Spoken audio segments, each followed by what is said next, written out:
Okay,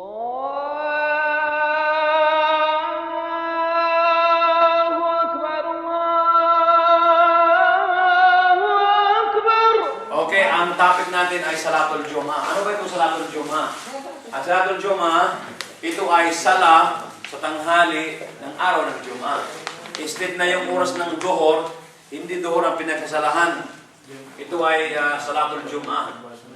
Ang Duhur, 4 na rakaat, pero ang Jum'ah, 2 lang dahil merong 2 khutbah. Okay, ang Salatul Jum'ah, yun yung pinagkasalahan natin sa araw ng Jum'ah na kapalit doon sa oras ng pagkasala ng Duhur. Fardu Yawm al-Jum'ah, ang mga kabutihan ng sala na Jum'ah, Yawm al-Jum'ah, Yawm Fadilun wa Azimun. Ang araw sabi niya na Jum'ah, ito ay araw sabi niya na the best. The best sa mga araw at mataas ang kanyang level. Wa huwa khairu ayyamil usbu'. Ito yung pinaka-the best sa lahat ng mga araw sa linggo. Hindi naman ibig sabihin na pangit yung araw ng Lunes, Martes, Miyerkules. Lahat ito okay. Pero ang Jum'ah ang pinaka-the best. Likaulihi sallallahu alaihi wasallam, saan natin kinuha yun na basihan? Base doon sa sinabi ng Propeta Muhammad sallallahu alaihi wasallam, khairu yawmun tala'at fihi ash-shams yawm al-Jum'ah. Ang pinaka-the best na araw na lalabas yung sun, yung araw, ay itong araw ng Jum'ah. Rawahul Muslim. Imam Muslim.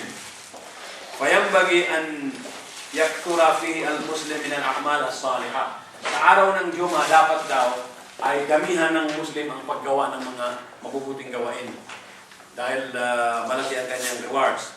Wayabta'id an fi'li sayyi'at, at umiwas, lumayo sa mga masamang gawain. Sa araw ng Jum'ah, paggising mo ng umaga, maligo ka dahil sa araw ng Jum'ah ay sunna ang maliligo. Maligo kayo sa araw ng Jum'ah, magbihis ng malinis na damit, ready ka sa pagsasala ng Jum'ah, insyaAllah. Then, hukmu Salatul Jum'ah.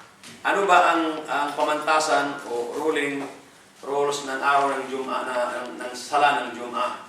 Salatul Jum'ah faridatun Islamiyah. Ang Salatul Jum'ah ito ay compulsory. Hindi sunna, ito ay compulsory. Baka akala ng iba sunna dahil 2 rakaat lang. Wow. Wajib ito, compulsory.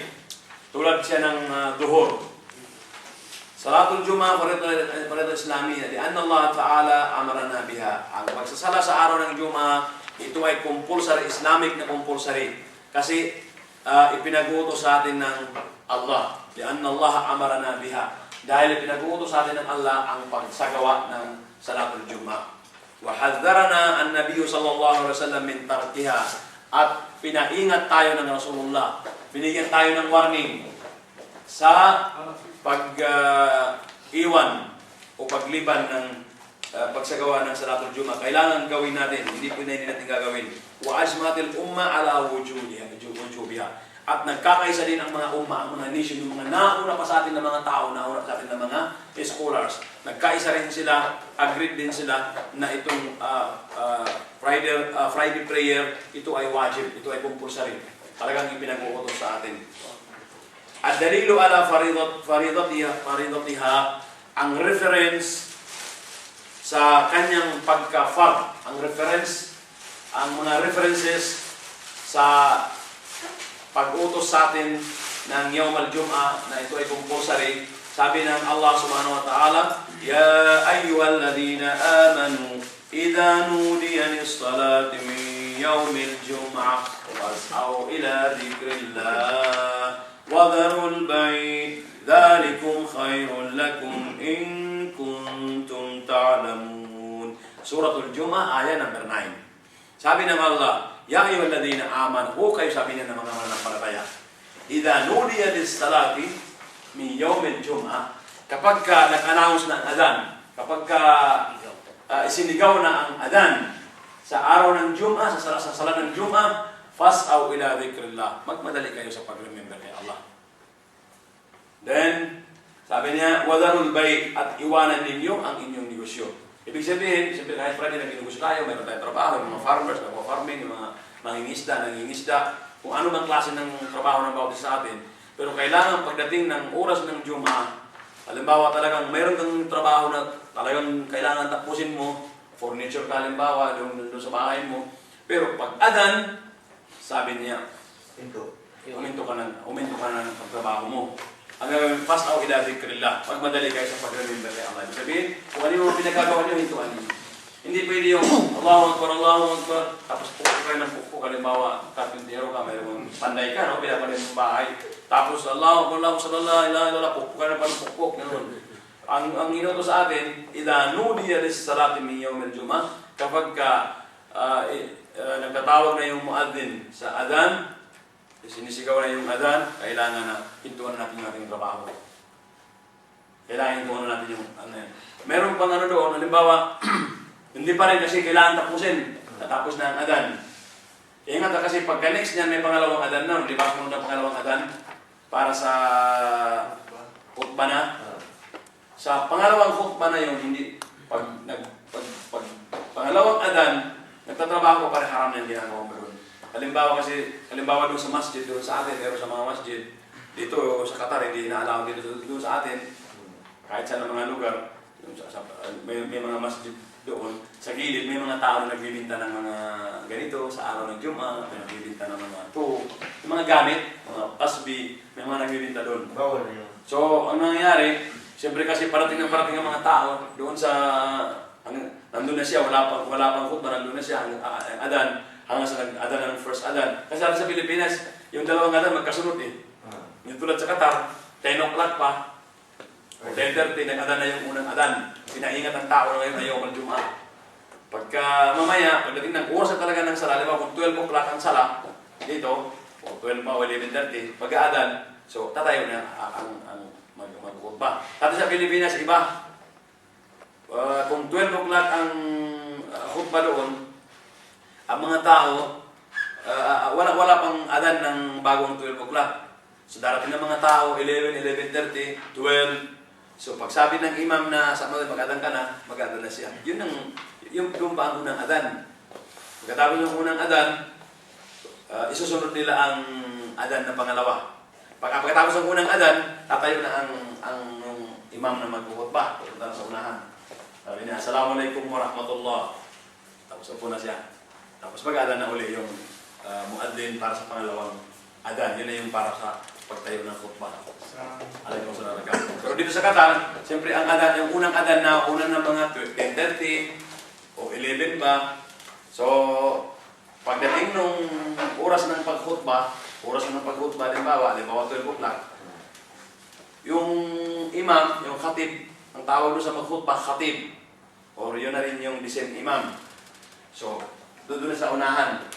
Yung adan, wala na. Kasi kanina pa yung adan na una eh. So, doon siya masabi ng Assalamualaikum warahmatullahi wabarakatuh. Opo siya. Tapos tayo na yung mag-adan na.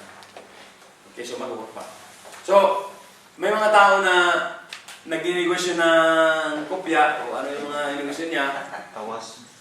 Kahit nag-adan na ng unang adan, ayaw pa rin niya pumasok sa masjid kasi dumarating yung mga tao na mag-asala eh. Tapos bumibili sila ng kopya. Kasi mamaya paglabas, wala nang tayong pagbili. Gagawa ng mga tao pagalis. So dito, okay pa rin siya nang kaupo siya doon. At the same time, nagkakasal siya doon. Nag-remember na siya. Pero pag adan ng pangalawang adan, hindi na pwede na. Open pa rin yung negosyo niya. Pag tumanggap siya ng mga bili sa nag-adan na ng pangalawang adan, haram na yung labas na yan. So kailangan, yung sa pinaka-ano na yun, yung pinaka-last na, pero dapat sana, kung 12 o'clock man ang khutbah, dapat at least 10 o'clock, ready na tayo. Naligo ka na, nakapag-bihis ka na, tapos magbasa ka ng Quran, sa iyong Jum'ah, magbasa ka ng Suratul Kahf. Meron niya sa Quran, Suratul Kahf, yun ang sunna na binabasa sa araw ng Jum'ah. So ito yung aya o reference natin sa Quran na ipinag-uutos sa atin ang pagsala ng Jum'ah. Ang Allah mismo nagsabi sa mga tao, kayo ng mga mananampalataya, ya ayyuhalladhina amanu, idha nudiya lis-salati min yawmil jum'ah. Kapag nag-announce na yung muadzin ng adan sa Jum'ah, fas'au ila dhikrillah. Magmadali kayo sa pag-remember kay Allah. Iwan nyo na. Wazarul bay. Iwan nyo na ang mga negosyo ninyo, ang mga trabaho ninyo. Dhalikum khairul lakum in kuntum ta'lamun. Yun ang pinakadabi sa inyo. Alam nyo ang rules na yun. Dapat alam nyo. Yun ang pinakamabuti sa ito. Alam ninyo. Ito sa Suratul Jum'ah, ayah number 9. Wakala sallallahu alaihi wasallam, at ang sabi naman ng Nabi sallallahu alaihi wasallam, لينتهينا أقواما من عن دعوهم الجمعات أو ليختمن الله على قلوبهم ثم ليكونن من الغافلين. رواه مسلم. Ang may mga sitwasyon naman na mga tao na sa araw ng Jum'ah, may mga tao na sa araw ng Jum'ah sila ay mga pabaya. Sa mga pabaya sa kahit dumating na ang araw ng Jum'ah, ayaw pa rin. So ang sitwasyon dito, yung mga tao na ayaw magsala sa Jum'ah, pinabayaan ng Jum'ah, ang delikado sa kanila ang delikado pagka ang Allah ay nilagyan ng silyo ang kanilang mga puso. Tulad na limbawa sa Quran, Suratul Baqarah, yung khatamallahu ala qulubihim wa ala sam'ihim wa ala absarihim ila akhir ayat. May mga tao diyan, may mga tao na kahit anuhin mo pa, halimbawa ikaw ay dai, kahit anuhin mo pa ang pagdaawa sa kanila, pag-explain sa kanila, pag-tuto sa kanila, ayaw na makinig. Hindi na, kaya may mga tao na magkapagaka, magalit ka na lang sa pagdaawa, pag-explain, ayaw makinig, ayaw sumunod. Kasi yun, baka ang mga tao na yun ay yun na yung mga tao na khatamallahu ala qulubihim, na sinilyohan ng Allah, may sisilyo, may tatak na ang kanilang mga puso. Khatamallahu ala qulubihim, may khatam na, may tatak na doon sa mga puso nila. Kaya kahit anuin mo pag explain, yung puso nila ay hindi na nakakaramdam. Ala qulubihim wa ala sam'ihim, at saka kanilang mga pandinig. Kahit ano pa kaganda ng mga lecture, ayaw na, parang hindi sila nakakarinig. Wa ala absarihim, at saka sa ang paningin nila. Kahit ano pang ipakita mo kanila ng mga mabubuti, hindi na sila ay naapektuhan nun. Hindi na tinatablan. Isyawatun walahum adabun alim. Sa kanila na yung pinakamahirap na punishment. Walahum adabun alim.